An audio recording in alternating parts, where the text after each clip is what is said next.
हमीरपुर के विकासखंड मुस्करा के ग्राम इमिलिया पहला जत्था अयोध्या धाम के लिए रवाना हुआ। भारी संख्या में राम भक्त अयोध्या हुए रवाना। लगभग 200 राम भक्त हुए अयोध्या के लिए रवाना। अयोध्या धाम दर्शन को लेकर राम भक्तों में दौड़ी खुशी की लहर। मंडल मुस्करा से अयोध्या धाम के लिए रवाना हुई लगभग 4 बसें। राम भक्त को मिला निशुल्क अयोध्या धाम जाने का अवसर। बीजेपी हमीरपुर के तत्वाधान में आयोजित है अयोध्या धाम दर्शन का कार्यक्रम। मंडल अध्यक्ष शक्ति चौरसिया, जनसेवक अंकित द्विवेदी, प्रभारी मंत्री विधि सलाहकार आशीष शुक्ला जी, शिवम चंद्र बूथ अध्यक्ष अजय सिंह परिहार, संतोष कुशवाहा जी, मनीष यादव अयोध्या जाते समय राम भक्तों ने लगाए जय सिया राम के नारे। हमारे मंडल के अध्यक्ष शक्ति चौरसिया उपस्थित में लगभग मंडल की 4 बसों को रवाना किया गया। अयोध्या धाम के लिए सभी राम भक्तों ने जय श्री राम के नारे लगाते हुए अयोध्या धाम के लिए बसों को रवाना किया गया। ग्राम मेड़ में शनिवार को आगामी लोकसभा चुनाव के लिए मतदाताओं को निर्भय होकर मतदान व जागरूकता का संदेश देने के लिए बीएसएफ व पुलिस दल की टीम ने थाना प्रभारी मनोहर लाल मीणा के नेतृत्व में फ्लैग मार्च किया। मेड़ बस स्टैंड कस्बे से मुख्य मार्ग प्रतापगढ़ सड़क होते हुए छतरी का बाजार, गंचौरी चौक, तालवा सड़क मार्ग सहित फ्लैग मार्ग के जरिए जनता को यह विश्वास दिलाने का प्रयास किया गया कि आगामी लोकसभा चुनाव पूरी तरह निष्पक्ष रूप से भय मुक्त माहौल होगा, जिसमें आम जन को किसी से डरने की कोई जरूरत नहीं है। थाना प्रभारी मनोहर लाल मीणा ने कहा कि सभी मतदाता भय मुक्त होकर और निष्पक्ष रूप से अधिक मतदान करें। इस दौरान विराटनगर पुलिस थाना स्टाफ सहित बीएसएफ के जवान शामिल रहे। ये आगामी लोकसभा चुनाव को देखते हुए उच्च अधिकारियों के निर्देश की पालना में और कानून व्यवस्था कायम बनी है, इस कारण ये लोकसभा चुनाव को देखते हुए फ्लैग मार्च अपने हल्का विराटनगर क्षेत्र में निकाला जा रहा है। घर के सामने गैस रिफिलिंग करते समय कार में लगी भीषण आग, मची अफरा तफरी। झांसी के मौरानीपुर कोतवाली क्षेत्र के एक गांव में जहां पर घर के बाहर घनी बस्ती में खड़ी हुई ओमनी कार में अचानक से धू धू कर आग लग गई और देखते ही देखते गाड़ी पूरी तरह से जलकर राख हो गई। आपको बता दें कि मौरानीपुर कोतवाली के अंतर्गत आने वाली गांव बस्तारी में घर से बाहर एक गाड़ी खड़ी हुई थी। तभी अज्ञात कारण के चलते गाड़ी में अचानक से आग लग गई और देखते ही देखते आग ने गाड़ी को अपनी चपेट में ले लिया। तो वहीं गाड़ी में लगे हुए सिलेंडर में आग पहुंच गई और आग की लपटें बहुत ऊपर तक उठती हुई दिखाई दी। यह देखकर ग्रामीणों में हड़कंप मच गया। बताया गया कि अचानक से स्कार्पिंग होने के चलते यह घटना हुई। तो वहीं घटना के बाद कई तरह की चर्चाएं भी हो रही हैं। फिलहाल आग लगने से गाड़ी पूरी तरह खत्म हो गई है। विभिन्न जिलों के बैंकों में उठाई गिरी चोरी करने के मामले पर धमतरी पुलिस ने किया खुलासा। थाना भखारा पुलिस एवं साइबर सेल तकनीकी सेल जिला धमतरी द्वारा दी गई संयुक्त कार्रवाई। आदतन आरोपियों से घटना में प्रयुक्त मोटरसाइकिल कीमत 55,000 रुपया एवं नकदी रकम मूल्य 86,000 रुपये किया गया बरामद। मामले में आरोपियों तक पहुंचने के लिए विभिन्न जिले रायपुर, बोमेतरा, कांकरे, कंवर्धा में लगे लगभग 400 सीसीटीवी फुटेज खंगाला गया। 14 फरवरी को जिला सहकारी केंद्रीय बैंक भखारा से प्रार्थी गणपत राम साहू पिता स्वर्गीय चंदलाल साहू उम्र 68 वर्ष साकिन भटेली थाना भखारा के पैंट के जेब से 50,000 रुपए चोरी हो गया था, जिसके रिपोर्ट पर थाना भखारा में अपराध क्रमांक 3024 धारा 379 भादवी कायम पर विवेचना में लिया गया था। पूर्व में धमतरी जिले में चोरी किए हुए आरोपियों के फोटो एवं जिला सहकारी केंद्रीय बैंक भखारा में चोरी किए हुए संदेही के फोटो का मिलान करने पर उक्त संदेही अपने साथी के साथ ग्राम भखारा सेंट्रल बैंक भखारा के पास संदिग्ध रूप से मिलने पर दोनों संदिग्धों को थाना लाकर पूछताछ कर मेमोरेंडम कथम लिया गया, जो उपरोक्त आरोपियां मिलकर दिनांक 24/11/23 को राजेंद्र प्रोविजन स्टोर्स डोंडी से किसी महिला से 10,000 रुपए एवं दिनांक 14/2/2024 को जिला सहकारी केंद्रीय बैंक भखारा से एक व्यक्ति से 50,000 रुपए, दिनांक 20/2/2024 को इंडियन बैंक परिसर सिमगा से 1 लाख रुपए एवं दिनांक 29/2/2024 को एसबीआई चरामा में किसी व्यक्ति से 1,50,000 रुपए चोरी करना स्वीकार करने पर उपरोक्त दोनों आरोपियों एवं गवाहों को लेकर आदर्श नगर कवर्धा संजय गौरिया के घर पहुंचने पर संजय गौरिया के दिनांक 24/11/23 को राजेंद्र प्रोविजन स्टोर्स डोंडी के किसी महिला से चोरी किए गए हुए रकम में से 1,000 रुपए एवं दिनांक 14/2/2024 को जिला सहकारी केंद्रीय बैंक भखारा से एक व्यक्ति से चोरी किए हुए 25,000 रुपए दिनांक 20/2/2024 को इंडियन बैंक सिमगा से चोरी किए हुए रकम में से 7,000 रुपए को मुताबिक जब्ती पत्रक के जब्त किया गया है। आरोपी फिरोड गौंड के वदारा अपने घर ग्राम राखी वार्ड क्रमांक 4 थाना देवकर से दिनांक 24/11/2023 को राजेंद्र प्रोविजन स्टोर्स डोंडी से किसी महिला से चोरी किए हुए रकम में से 1,000 रुपए एवं दिनांक 14/2/2024 को जिला सहकारी केंद्रीय बैंक भखारा से एक व्यक्ति से चोरी किए हुए 25,000 रुपए दिनांक 20/2/2024 को इंडियन बैंक परिसर सिमगा से चोरी किए हुए रकम में से 7,000 रुपए तथा एसबीआई चरावा से चोरी किए हुए रकम में से 20,000 रुपए तक घटना में प्रयुक्त मोटरसाइकिल को निकालकर पेश करने पर गवाहों के समक्ष मुताबिक जब्ती पत्रक के जब्त किया गया है। आरोपी गणों को गिरफ्तार कर माननीय न्यायालय पेश किया जा रहा है। महिला सेल प्रभारी एवं शक्ति टीम द्वारा दी गई फ्लोरेंस नर्सिंग कॉलेज की छात्राओं को महिला अभिव्यक्ति ऐप की जानकारी। पुलिस अधीक्षक महोदय के निर्देशन में अभी चल रहे महिला दिवस सप्ताह पर दिनांक 8/11 तक कार्यक्रम के तहत महिलाओं को सम्मान एवं उनके संरक्षण लिए बनाए गए कानून की जानकारी देने एवं उन्हें जागरूक करने डीएसपी अजाक श्रीमती रागिनी मिश्रा द्वारा महिला पुलिस सेल प्रभारी एवं शक्ति टीम फ्लोरेंस नर्सिंग कॉलेज भेजकर अंतर्राष्ट्रीय महिला दिवस पर वहां की छात्राओं को महिला अभिव्यक्ति ऐप फॉक्सो एक्ट महिला संबंधी अपराध ऑन लाइन ठगी व धोखाधड़ी फर्जी कॉल्स एटीएम फ्रॉड एवं साइबर अपराध एटीएम कार्ड चालू करने के नाम पर पर्सनल जानकारी मांग की जाने पर कोई गोपनीय न देने के संबंध में जानकारी दी गई एवं महिलाओं के कानूनी अधिकार घरेलू हिंसा गुड टच बैड टच स्वास्थ्य एवं शिक्षा जागरूकता पर भी चर्चा की गई। बालिका एवं महिलाओं की सुरक्षा के लिए छत्तीसगढ़ पुलिस विभाग द्वारा तैयार किया गया है अभिव्यक्ति ऐप। इस अभिव्यक्ति ऐप से महिला एवं बालिका अपनी सुरक्षा कैसे कर सकती है। इस ऐप से माध्यम से बालिका महिलाओं को तत्काल सहायता मिलेगी। यूजर की लोकेशन के हिसाब से एसओएस बटन दबाते ही यूजर के पास त्वरित पुलिस सहायता पहुंचेगी। इसके अलावा इस ऐप के माध्यम से महिलाएं कहीं भी अपनी शिकायत पुलिस के पास दर्ज करा सकेंगी। अभिव्यक्ति ऐप से तुरंत पुलिस की सहायता प्राप्त कर सकते हैं। आप सभी अपने अपने मोबाइल में डाउनलोड करें। आप बालिका एवं महिलाओं के संबंधी अभिव्यक्ति ऐप के बारे में अपने घर परिवार दोस्तों एवं रिश्तेदार को बताएं एवं प्रचार प्रसार करें। महिला पुलिस टीम द्वारा फ्लोरेंस नर्सिंग कॉलेज की छात्राओं को शिक्षक शिक्षिकाओं की मौजूदगी के बारे में विस्तृत जानकारी से अवगत कराए। Social media Facebook Instagram Twitter का सावधानी एवं सुरक्षित तरीके से प्रयोग हेतु कहा गया है एवं सदैव जागरूक रहने और घटना घटित होने पर तत्काल पुलिस को सूचित करने की अपील की गई। उत्तर भारतीय समन्वय समिति के प्रयास से गोरखपुर हटिया मौर्या एक्सप्रेस का विस्तार संबलपुर तक किया गया।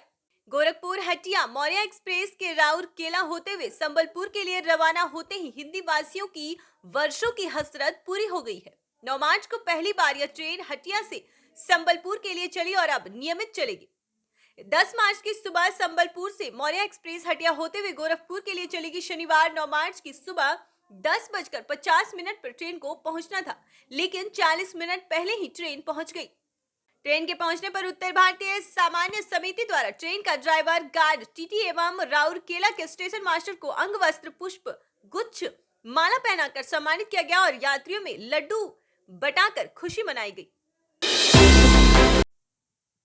बुधनी में नेशनल लोक अदालत में कुल 391 प्रकरणों का निराकरण। बुधनी जिला एवं अपर सत्र न्यायालय बुधनी में राष्ट्रीय लोक अदालत का आयोजन सतीश चंद्र शर्मा, प्रधान जिला एवं सत्र न्यायाधीश एवं अध्यक्ष जिला विधिक सेवा प्राधिकरण सीहोर के मार्गदर्शन में आयोजित किया गया। नेशनल लोक अदालत का शुभारंभ डॉक्टर वैभव विकास शर्मा, जिला एवं अपर सत्र न्यायाधीश कुणाल वर्मा, न्यायिक मजिस्ट्रेट प्रथम श्रेणी अभिभावक संघ बुधनी के अध्यक्ष कैलाश मालवीय, श्री जीएस पटेल, डीएम बुधनी द्वारा मां सरस्वती जी की प्रतिमा में माल्यार्पण व दीप प्रज्वलित कर किया गया।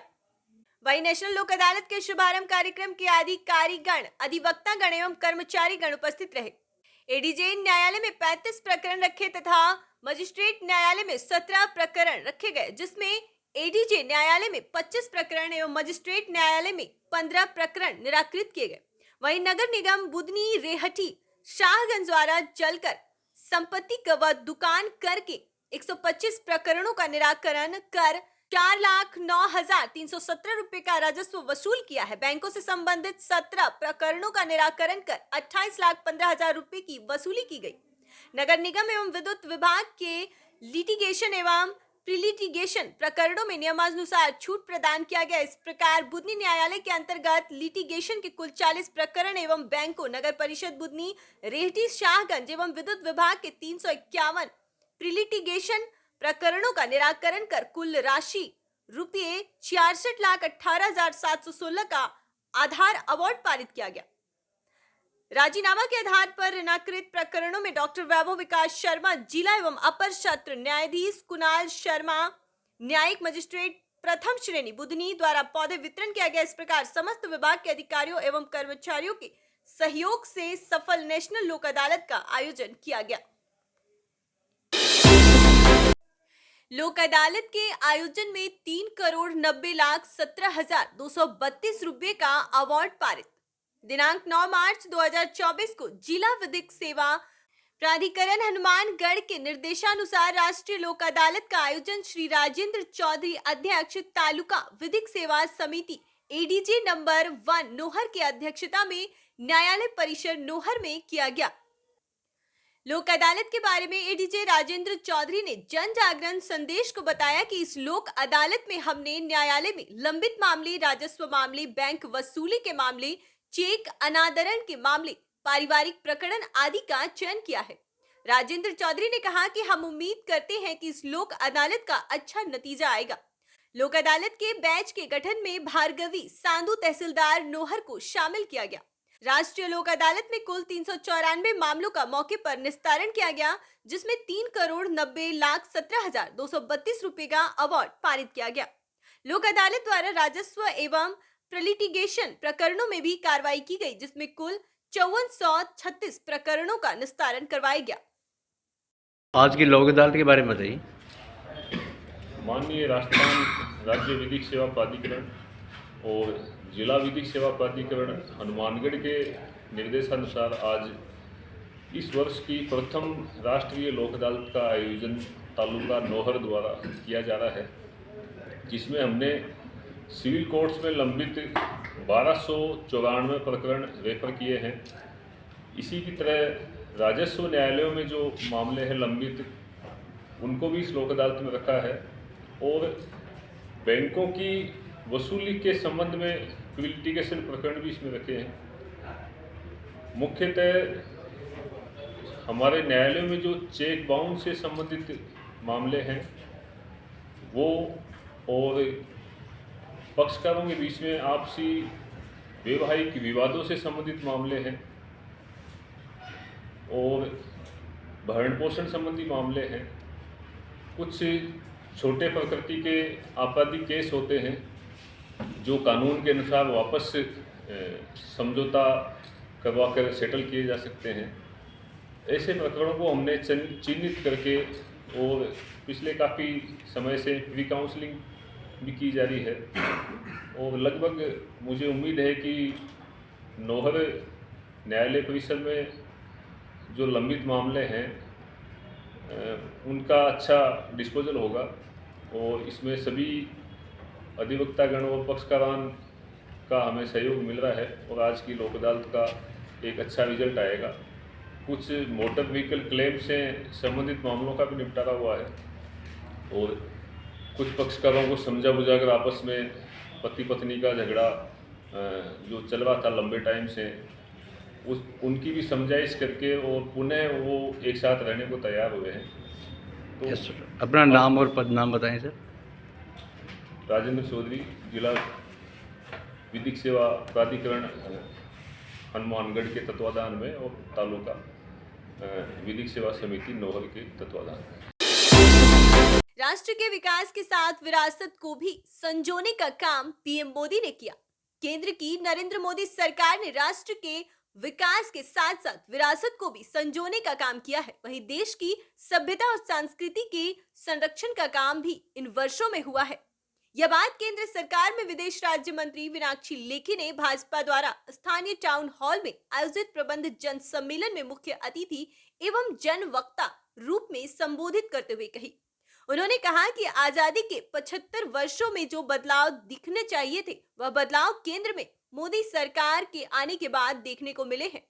2014 से पहले देश में तरक्की का अकाल था, हर घंटे घोटाले ही घोटाले थे।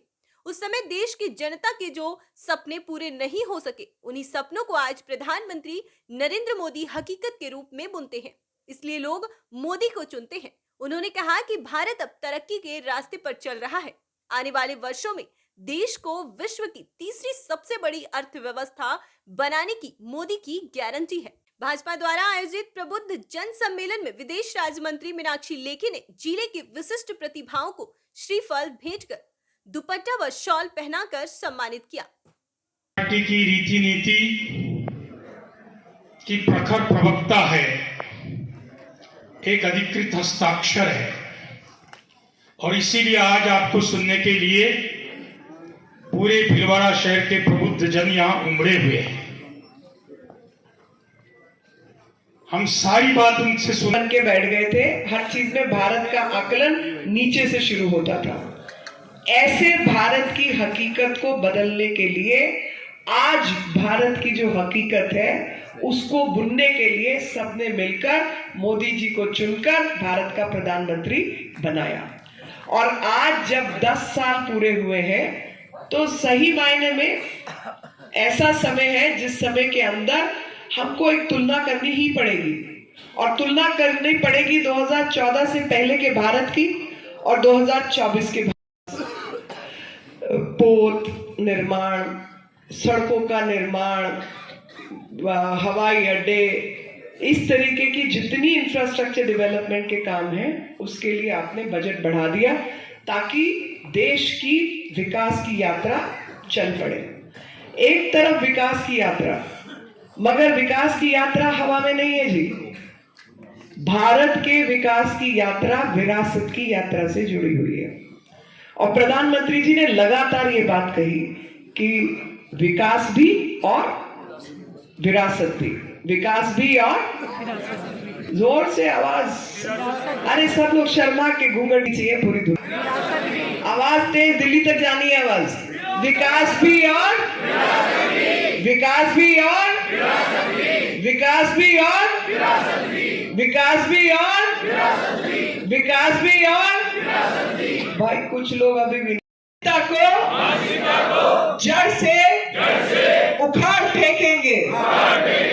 देश की समृद्ध विरासत पर गर्व करेंगे। देश की को सुदृढ़ करेंगे। देश की रक्षा करने वालों का सम्मान करेंगे। अपने नागरिक कर्तव्यों का निर्वहन करेंगे।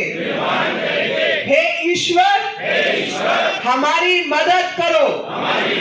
भारत भारत माता की। हाथ ऊपर करके फोटो अच्छी बनेगी। लोगों ने देखा 2014 के चुनाव के बाद और लगातार देश ने जिस प्रकार से तरक्की और अपनी विरासत पर भी गौरव किया वो सबके मन में मस्तिष्क में अच्छे से छाया है और यही रास्ता 2047 तक विकसित राष्ट्र बनाने का भारत ने तय किया है। आवाज नहीं आ रही, आवाज नहीं आ रही। पार्टी को पता है 400 कैसे पार करना है, उसी की तैयारी। भाजपा के राज्य में क्षेत्र का बराबर विकास हो रहा है। नगर पालिका की यह 8 करोड़ के कार्य से क्षेत्र के विकास और 4 चांद लगा देंगे। नरेंद्र सिंह तोमर, अध्यक्ष विधानसभा। पोरसा भारतीय जनता पार्टी ने अभी तक क्षेत्र में जो कार्य किए हैं वह आपके सामने है। यह 8 करोड़ के कार्य क्षेत्र को और संपन्न सुंदर बनाएंगे। नरेंद्र सिंह तोमर, अध्यक्ष विधानसभा। इस मौके पर वर्तमान विधायक देवेंद्र सखवार ने श्री नरेंद्र सिंह तोमर के समक्ष पोरसा व अंबा में सीवर लाइन बिछवाने की मांग रखी। आज श्री नागाजी सरोवर परिसर में नगर पालिका पोरसा के द्वारा क्षेत्र के विकास कार्यों की आधारशिला रखने की कार्यक्रम में मुख्य अतिथि नरेंद्र सिंह तोमर, अध्यक्ष विधानसभा थे। कार्यक्रम की अध्यक्षता श्रीमती कुष्मा देवी रामवीर सिंह तोमर ने की। जबकि विशेष अतिथि के रूप में भाजपा के जिला अध्यक्ष योगेश पाल गुप्ता, वर्तमान विधायक देवेंद्र सुखवार, जनपद अध्यक्ष अनुराधा देवेश्री तोमर, अरविंद सिंह तोमर, मोहर सिंह तोमर, विजय गुप्ता चांदिलंबा, मधुरिमा तोमर, अध्यक्ष जनपद पंचायत अंबा बालकिशन वर्मा, मोहन सिंह तोमर, अशोक सिंह तोमर, राजकुमार व्यास सहित कई लोग मंचासीन थे। जिसमें मतदाताओं की संख्या 1000 थी और मैं जब चुनाव लड़ा तो 1000 में से 900 वोट पड़े थे और उन 900 वोट में सिर्फ 30 वोट मुझे मिले थे। 60 वोट कांग्रेस पार्टी को मिले थे। बाकी शेष 2 कम्युनिस्ट पार्टियां लड़ रही थी। कम्युनिस्ट पार्टियों का काम था वो पहले से, शेष कम्युनिस्ट पार्टियों को मिले थे। अब आज के सोच को देखकर मुझे आश्चर्य होता है कि आज हम काम वहीं करते हैं जहां हमको वोट मिलते हैं। जिस मोहल्ले से वोट नहीं मिला उस मोहल्ले में कुछ नहीं होगा, चाहे ग्राम पंचायत हो चाहे नगर पालिका हो। यह सोच कभी भी विकसित होने ही नहीं देती। मैं पार्षद था तो जहां मुझको 1000 में से 30 वोट मिले, मैंने संकल्प किया विकास का पहला काम इसी गांव में करूं और उस क्षेत्र में इतना काम किया कि आज वो बाढ़, उस समय में उसकी जनसंख्या थी लगभग, मतलब वोटर संख्या 18,000 थी जब मैं चुनाव लड़ा और आज उसकी संख्या है लगभग जनसंख्या 40,000। काम करते करते हम इस मुकाम पर पहुंचे कि पूरा मुरार विधानसभा में हार जाते हैं। सिर्फ वो एक वार्ड है जो लीड को भी कवर कर देता है और जिताने में भी भाजपा को मदद करता है।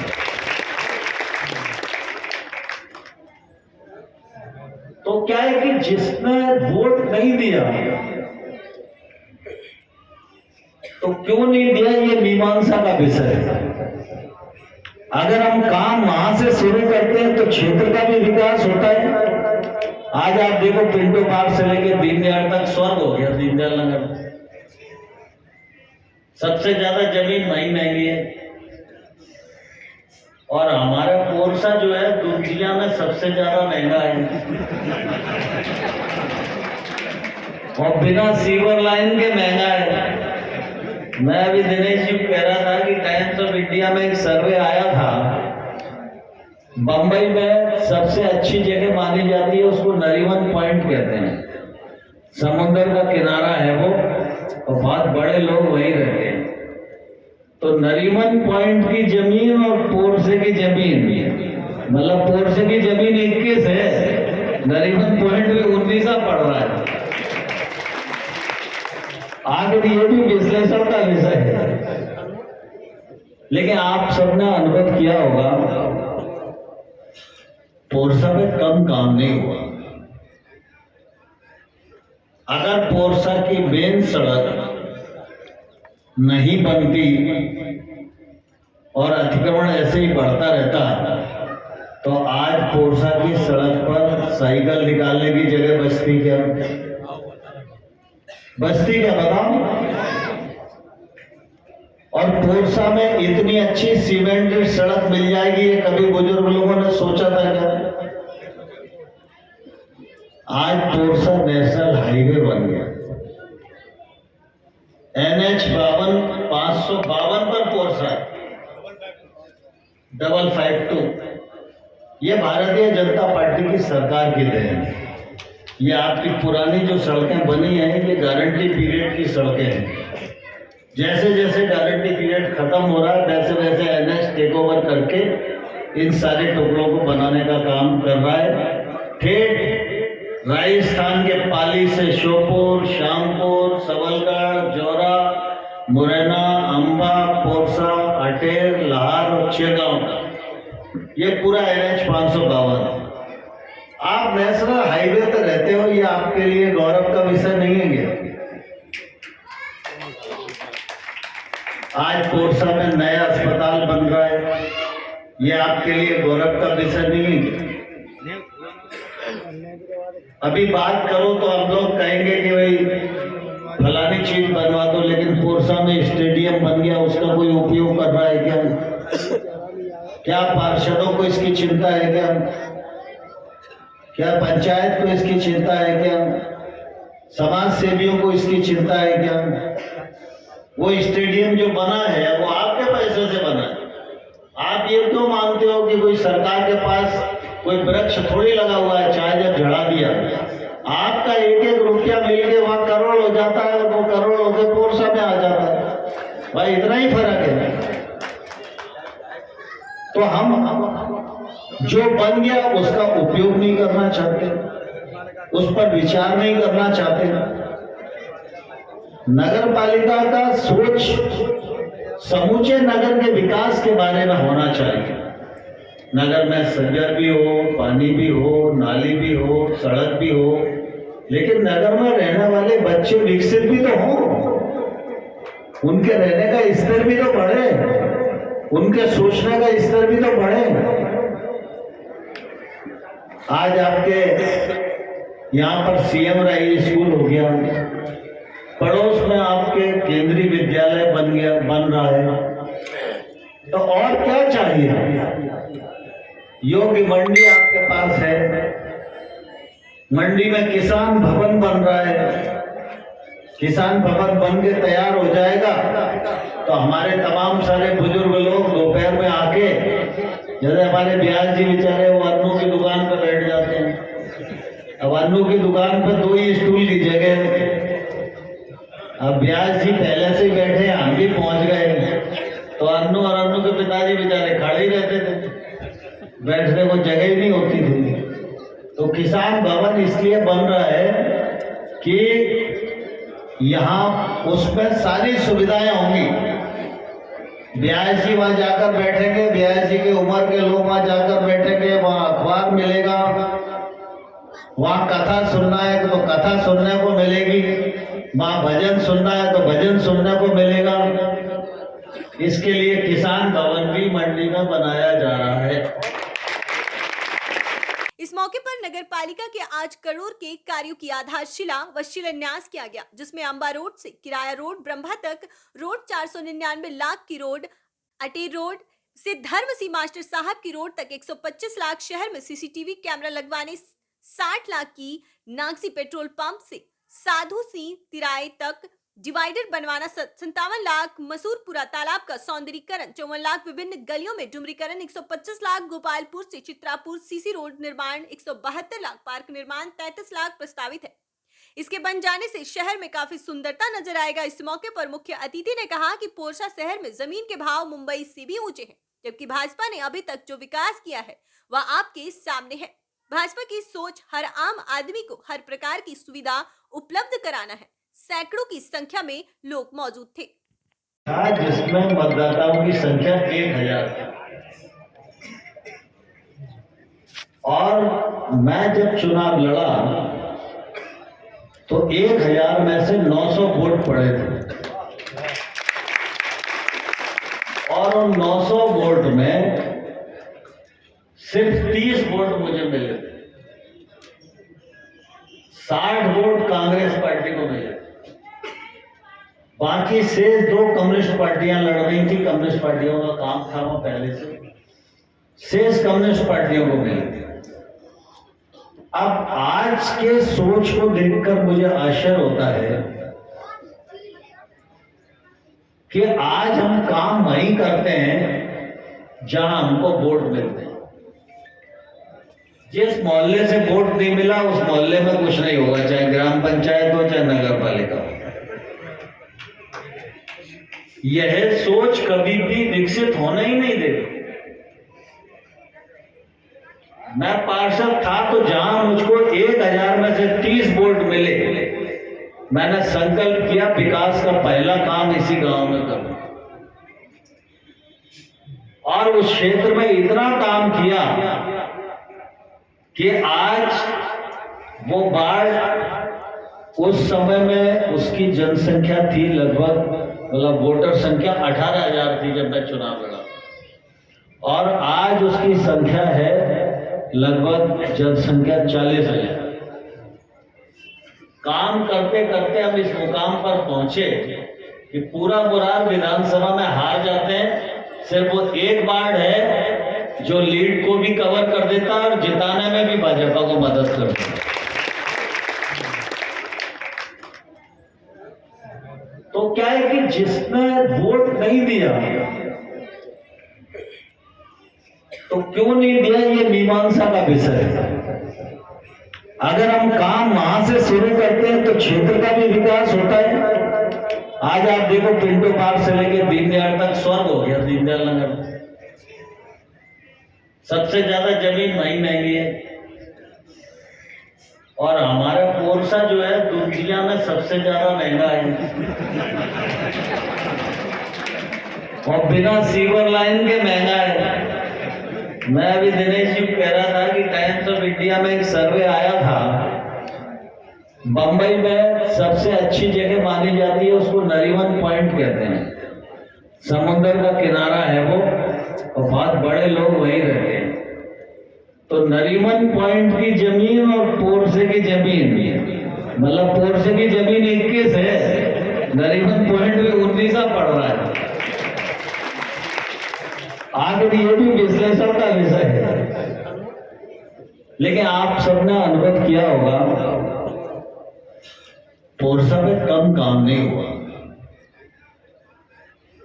अगर पोरसा की मेन सड़क नहीं बनती और अतिक्रमण ऐसे ही बढ़ता रहता, तो आज पोरसा की सड़क पर साइकिल निकालने की जगह बचती क्या? बस्ती क्या बताओ? और पोरसा में इतनी अच्छी सीमेंटेड सड़क मिल जाएगी, ये कभी बुजुर्ग लोगों ने सोचा था क्या? आज पोरसा नेशनल हाईवे बन गया। NH 552 पर पोरसा 552। ये भारतीय जनता पार्टी की सरकार की देन है। ये आपकी पुरानी जो सड़कें बनी हैं, ये गारंटी पीरियड की सड़कें हैं। जैसे जैसे गारंटी पीरियड खत्म हो रहा है, वैसे वैसे NH टेक ओवर करके इन सारे टुकड़ों को बनाने का काम कर रहा है। ठेठ राजस्थान के पाली से श्योपुर, श्यामपुर, सबलगढ़, जौरा, मुरैना, अंबा, पोरसा, अटेर, लाहौर और चिरगांव, ये पूरा NH 552। आप नेशनल हाईवे पर रहते हो, ये आपके लिए गौरव का विषय नहीं है क्या? आज पोरसा में नया अस्पताल बन रहा है, ये आपके लिए गौरव का विषय नहीं है। अभी बात करो तो हम लोग कहेंगे कि भाई फलानी चीज बनवा दो, लेकिन पोरसा में स्टेडियम बन गया, उसका कोई उपयोग कर रहा है क्या? क्या पार्षदों को इसकी चिंता है क्या? क्या पंचायत को इसकी चिंता है क्या? समाज सेवियों को इसकी चिंता है क्या? वो स्टेडियम जो बना है वो आपके पैसे से बना है। आप ये क्यों मानते हो कि कोई सरकार के पास कोई वृक्ष थोड़ी लगा हुआ है, चाहे जब झड़ा दिया, आपका एक एक रुपया मिलके वहां करोड़ हो जाता है, और वो करोड़ होकर पोरसा में आ जाता है। भाई इतना ही फर्क है। तो हम जो बन गया उसका उपयोग नहीं करना चाहते, उस पर विचार नहीं करना चाहते। नगर पालिका का सोच समूचे नगर के विकास के बारे में होना चाहिए। नगर में सज्जर भी हो, पानी भी हो, नाली भी हो, सड़क भी हो, लेकिन नगर में रहने वाले बच्चे विकसित भी तो हों, उनके रहने का स्तर भी तो बढ़े, उनके सोचने का स्तर भी तो बढ़े। आज आपके यहाँ पर CM राय स्कूल हो गया, पड़ोस में आपके केंद्रीय विद्यालय बन रहा है, तो और क्या चाहिए? योग्य मंडी आपके पास है, मंडी में किसान भवन बन रहा है। किसान भवन बन के तैयार हो जाएगा तो हमारे तमाम सारे बुजुर्ग लोग दोपहर में आके, जैसे हमारे ब्यास जी बेचारे वो अन्नों की दुकान पर बैठ जाते हैं, अब अन्नू की दुकान पर 2 ही स्टूल की जगह है। अब व्यास जी पहले से ही बैठे, हम भी पहुंच गए, तो अन्नू और अन्नू के पिताजी बेचारे खड़े ही रहते थे, बैठने को जगह ही नहीं होती थी। तो किसान भवन इसलिए बन रहा है कि यहाँ उसमें सारी सुविधाएं होंगी। व्यास जी वहां जाकर बैठेंगे, व्यास जी के उम्र के लोग वहां जाकर बैठेंगे, वहां अखबार मिलेगा, वहां कथा सुनना है तो कथा सुनने को मिलेगी, वहां भजन सुनना है तो भजन सुनने को मिलेगा। इसके लिए किसान भवन भी मंडी में बनाया जा रहा है।